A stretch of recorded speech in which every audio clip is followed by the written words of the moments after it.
On 27 October 1915, as the ice closed its jaws and the timbers screamed, Ernest Shackleton gave the order every captain dreads: abandon ship. In the summer of 1914, Sir Ernest Shackleton set out to do what no one had done before: cross the entire Antarctic continent from one sea to the other, a journey of about 2,000 miles. His ship carried a name drawn from his own family motto: "By endurance, we conquer." He called her the Endurance. She sailed from Plymouth on 8 August 1914 on her maiden voyage, setting course for Buenos Aires under the command of Frank Worsley. But the world she left behind was already changing. That departure came just 5 days after Britain declared war on Germany.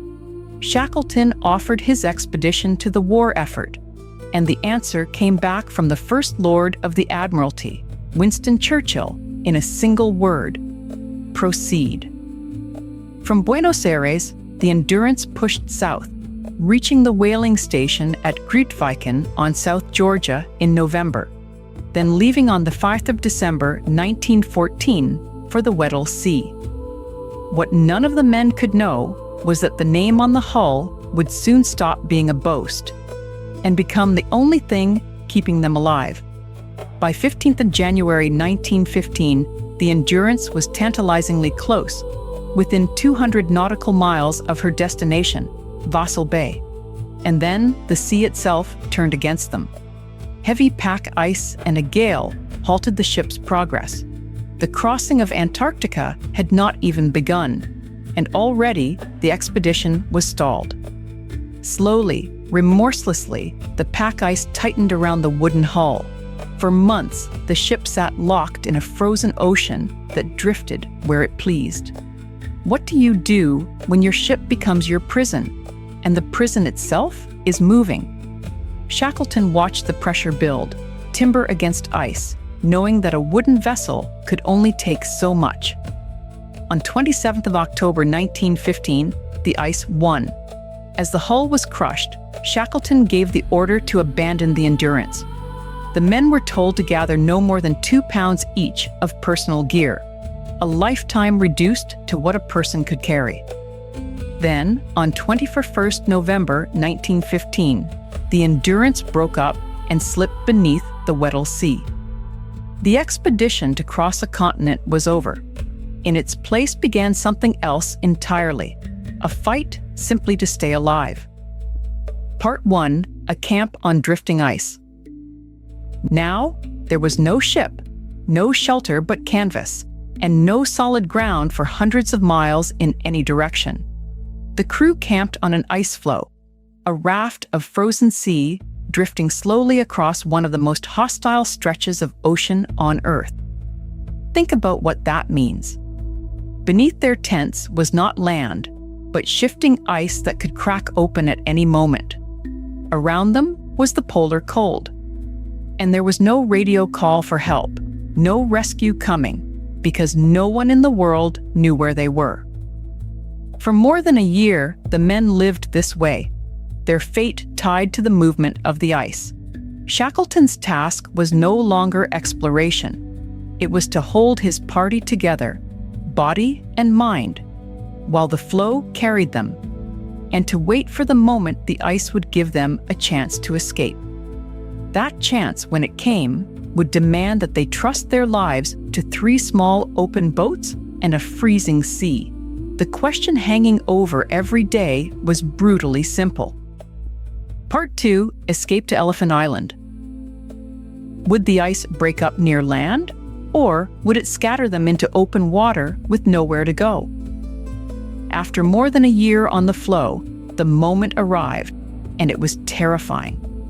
The men crammed into 3 small lifeboats and set out for Elephant Island, the nearest place they could hope to land. They took to the boats on 8 April 1916.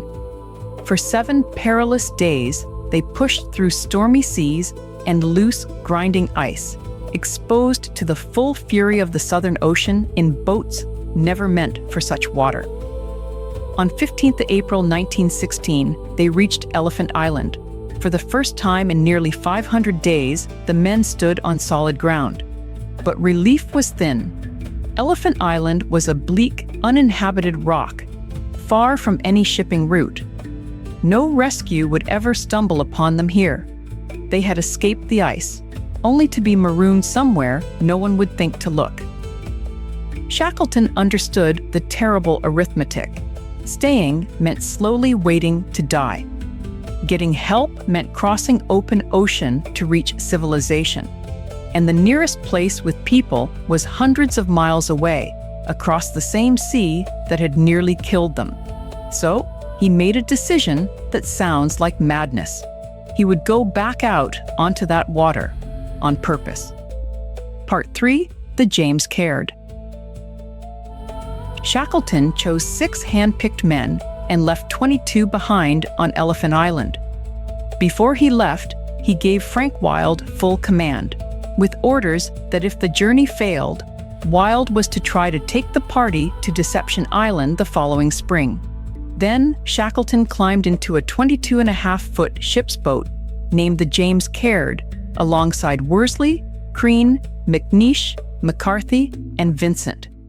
Their target, South Georgia, roughly 800 miles away, across about 1,300 kilometers of the world's most violent sea. The boat was launched on 24 April 1916, with Worsley ordered to steer due north to clear the ice fields. Picture it: 6 men in an open boat the size of a large rowing boat, navigating by brief glimpses of the sun, soaked and frozen, against waves that could swallow them whole. Many historians regard it as the greatest small boat journey ever completed. For 17 days, the sea tested them. And on 10th of May 1916, at dusk, the James Caird ran into King Haakon Bay on South Georgia. Part 4, across the mountains. They had crossed the ocean, but their ordeal was not over, because they had landed on the wrong side of the island. They had reached South Georgia, yet the whaling station at Stromness and the men who could save them lay only about 22 miles away as the crow flies on the far side of the island. Between them stood the unmapped mountain backbone of South Georgia, a wall of peaks, glaciers, and snowfields that no one had ever crossed. McNeish and Vincent were too weak to go on, so Shackleton left them with McCarthy. On 15th of May, he set out with Crean and Worsley to do the impossible on foot. With almost no proper climbing equipment, the 3 men traversed 2 snowfields, 4 glaciers, and 3 mountain ranges, 30 miles in 36 hours, without stopping to rest. In the early hours of 20th of May, 1916, exhausted and ragged, they walked into Stromness. Men who had survived shipwreck, an ice camp, an open boat voyage, and an uncharted mountain range had finally reached help. But 3 of their own were still on the far coast of South Georgia, and 22 more were still stranded on Elephant Island, waiting, with no idea whether Shackleton had lived or died. Part 5, all safe, all well. The hardest part was not over. It was getting the others home. Reaching help was one thing. Reaching Elephant Island was another.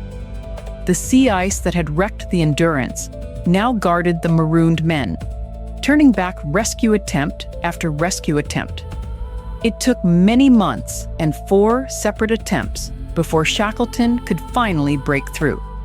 On 30th of August 1916, the Chilean steam tug Yelcho approached Elephant Island as the stranded men were preparing lunch. Through the mist, Marston spotted her. As the boat drew close, Shackleton called out to Frank Wild, "Are you all well?" Wild's reply carried across the water, "All safe, all well," and Shackleton answered simply, "Thank God." Every man of the Weddell Sea party had survived. Not one had been lost. The full expedition did carry a cost. 3 men of the expedition's Ross Sea party, whose ship Aurora also became trapped in ice, died before their crew was rescued in early 1917. But the party Shackleton had led from the crushed Endurance came home whole.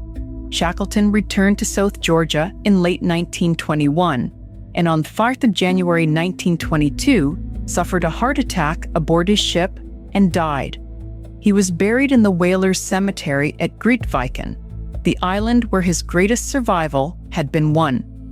Then, on 5th of March 2022, exactly 100 years after his burial, researchers aboard the SA Agulhas II found the wreck of the Endurance, about 3,008 meters beneath the Weddell Sea.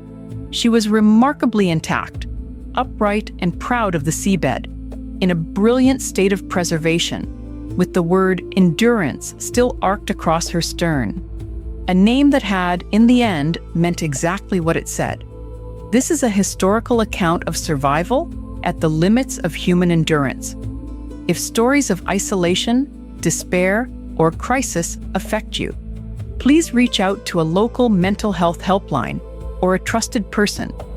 Support is available, and asking for help is a sign of strength.